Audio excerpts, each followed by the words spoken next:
অনেক সময় আমরা প্যাটার্ন তৈরি করার পরে কিন্তু আমাদের যে সুইংয়ের যে ইস্যুগুলো থাকে, শেপগুলো থাকে, সেগুলো কিন্তু আমরা অনেক সময় পেয়ার করে দেখি।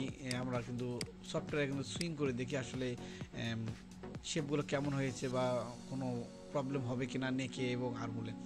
তো আমরা গারবারে কিন্তু অনেক সহজে করি, তার চেয়েও সহজ এটাও রয়েছে। অর্থাৎ যে যে সফটওয়্যার চালায়, যে যে সফটওয়্যারগুলো যদি আপনারা জানেন সেক্ষেত্রে কিন্তু আপনারা পারবেন। তো যাই হোক, এটা আপনারা কীভাবে দেখবেন আমি আপনাদেরকে দেখে দিচ্ছি। মূলত রোটেট কীভাবে করবেন, এই যে আগে রোটেটের জন্য আমি এটাতে ক্লিক করলাম, এই যে আমাদের এটা রোটেট হয়ে গেল। এখন এটাকে আমি ঠিক এই বরাবর এই পয়েন্টের সঙ্গে লাগিয়ে নিব, এই পয়েন্টের সঙ্গে লাগিয়ে নিলাম।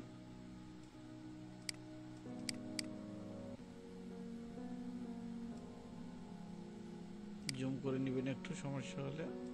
ওকে, পয়েন্টের সঙ্গে আমি লাগিয়ে নিলাম।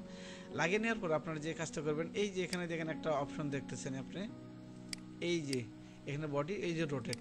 এখন সরি,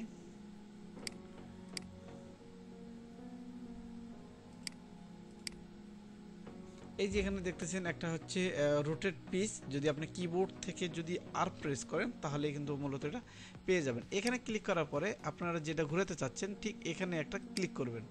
ক্লিক করার পরে দেখতেছেন এই বডিটা কিন্তু ধরছে, এই বডিটা কিন্তু এখানে ঘুরতেছে। ঠিক এইভাবে এনে এখানে ছেড়ে দিয়ে ওকেতে প্রেস করে দিবেন। তাহলে কিন্তু আপনারা বুঝতে পারবেন যে আপনাদের গলার শেপটা কেমন হয়েছে। এরপর আপনাদের যে এখানে আর্মুল রয়েছে এই শেপটা আপনাদের কেমন হয়েছে। তো দেখতেছেন এটা কিন্তু অনেক বাড়তি হয়ে গেছে। তো এটা চাইলে আপনারা এখান থেকে একটু মুভ পয়েন্ট দিয়ে হালকা একটু দাবিয়ে নিতে পারেন। ওকে, অথবা আপনারা যেহেতু এখানে মেজারমেন্ট থাকবে, আপনারা এখান থেকে এই শেপটাকে একটু এই মুভ পয়েন্ট দিয়ে ঠিক এইভাবে আপনারা একটু বাড়তি করে নিতে পারবেন। তো এইরকম চমৎকার ভিডিওগুলো আমার চ্যানেলে আপনারা পাবেন। তো একটা একটা করে আমি আপনাদেরকে হাতে ধরে ধরে শেখানোর চেষ্টা করব যদি আপনারা আমার চ্যানেলের সঙ্গে থাকেন, আর যদি আপনারা অপটেক্স সফটওয়্যারটি শিখতে চান। খোদাহাফেজ।